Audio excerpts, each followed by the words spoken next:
Ukraine के Zaporizhzhia से है, जहां मंगलवार को रूसी सेना ने बड़े पैमाने पर हमले किए हैं। दरअसल रूसी सैनिकों ने ज़पोरिज़िया शहर पर 100 से अधिक ड्रोन और लगभग 150 ग्लाइड बम दागे। इस हमले का उद्देश्य यूक्रेनी सुरक्षा तंत्र को कमजोर करना बताया जा रहा है। राष्ट्रपति व्लादिमीर ज़ेलेंस्की ने इस हमले की कड़ी निंदा करते हुए दावा किया कि ज़पोरिज़िया के अलावा अन्य यूक्रेनी शहरों पर भी रूस के हमले हुए हैं। उन्होंने यूरोपीय नेताओं से अपील की है कि यूरोप की सुरक्षा के लिए एक संयुक्त एयर डिफेंस सिस्टम की स्थापना की जाए।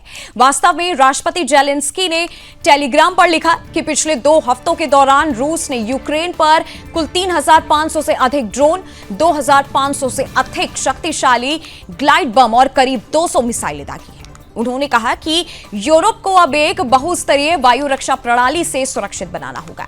दरअसल यूक्रेन की सशस्त्र बलों ने भी जवाबी कार्रवाई करते हुए पश्चिमी रूस के सरातोव क्षेत्र में तेल रिफाइनरी पर हमला किया।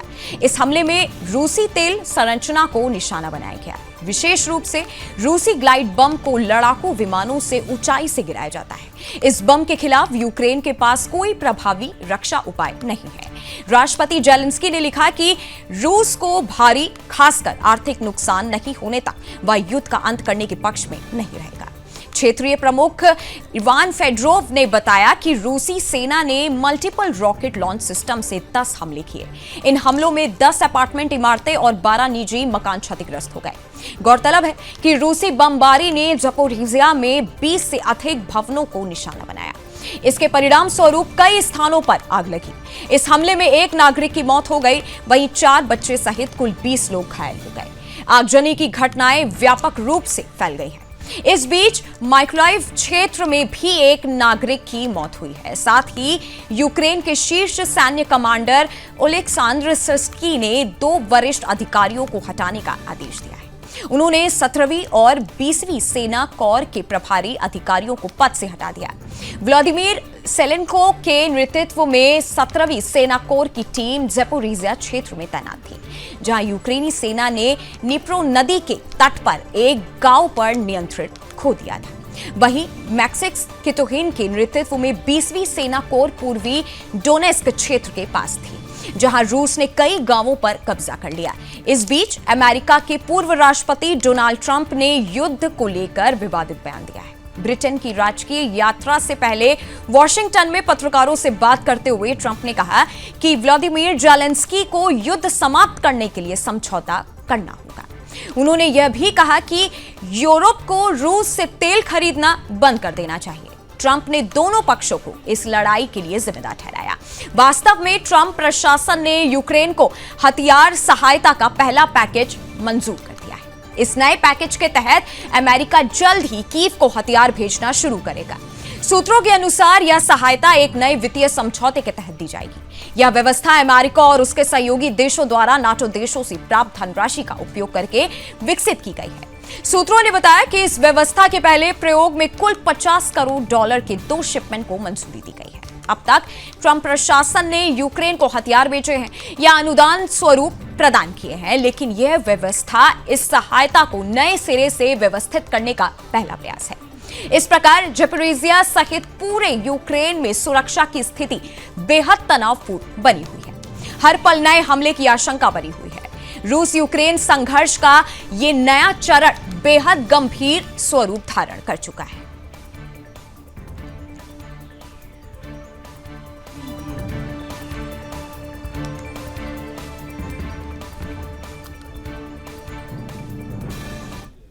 अब बात करेंगे अमेरिका से। टैरिफ तनाव के बीच भारत ने रूस के साथ संयुक्त सैन्य अभ्यास में हिस्सा लिया है। रूस और बेलारूस के बीच विशाल युद्ध अभ्यास में 1 लाख सैनिक हिस्सा ले रहे हैं, जिसमें भारत भी शामिल हुआ है।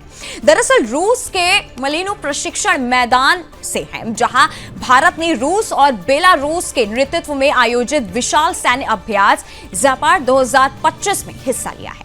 दरअसल यह जानकारी रूस की सरकारी समाचार एजेंसी टास ने दी है।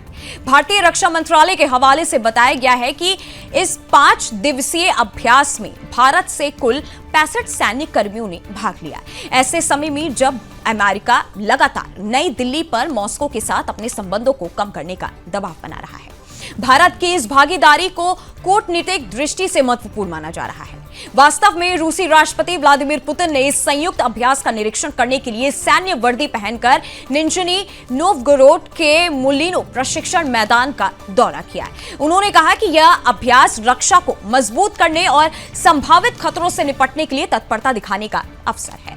अभ्यास में लगभग 1 लाख सैनिक शामिल हुए। इन सैनिकों ने परमाणु बमवर्षक, युद्धपोत और भारी तोपखाने सहित विभिन्न हथियारों के साथ युद्ध तैयारियों का अभ्यास किया।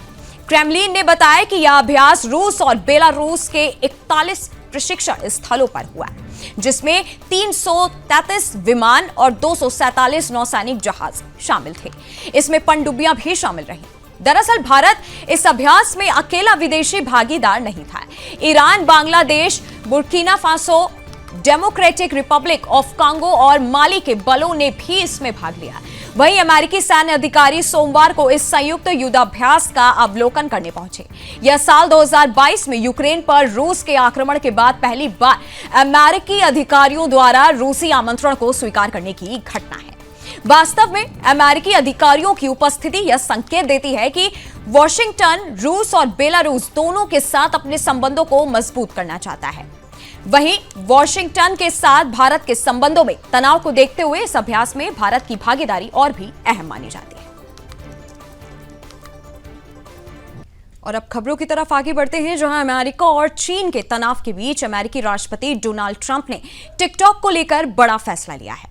ट्रंप प्रशासन ने सोशल मीडिया ऐप टिकटॉक को अमेरिका में उपलब्ध रखने की समय सीमा औपचारिक रूप से 16 दिसंबर तक बढ़ा दी है। यह फैसला अमेरिकी और चीनी सरकारी अधिकारियों के बीच चल रही वार्ता के बाद आया है। सोमवार को दोनों देशों के बीच समझौते की रूपरेखा पर सहमति बनी थी, जिसके तहत टिकटॉक की भविष्य की नियामक स्थिति पर विस्तार से बातचीत होगी। अमेरिकी अधिकारियों का मानना है कि इससे डेटा सुरक्षा और राष्ट्रीय सुरक्षा से जुड़े सभी मसले सही ढंग से सुलझाए जा सकेंगे। ट्रंप प्रशासन ने यह स्पष्ट किया है कि यदि वार्ता सफल रही तो भविष्य में टिकटॉक की अमेरिका में स्थिति तय हो जाएगी। वहीं चीन ने भी इस समय सीमा के विस्तार को स्वागत किया है, ताकि दोनों देशों के बीच संतुलित समाधान निकल सके। हालांकि राष्ट्रपति ट्रंप ने टिकटॉक की बिक्री की समय सीमा 3 बार बढ़ा चुके हैं। पहली बार ट्रंप ने राष्ट्रपति बनने के बाद 20 जनवरी को एक कार्यकारी आदेश पर हस्ताक्षर किए थे, जिसके बाद टिकटॉक पर अमेरिका में प्रतिबंध लगा दिया गया था।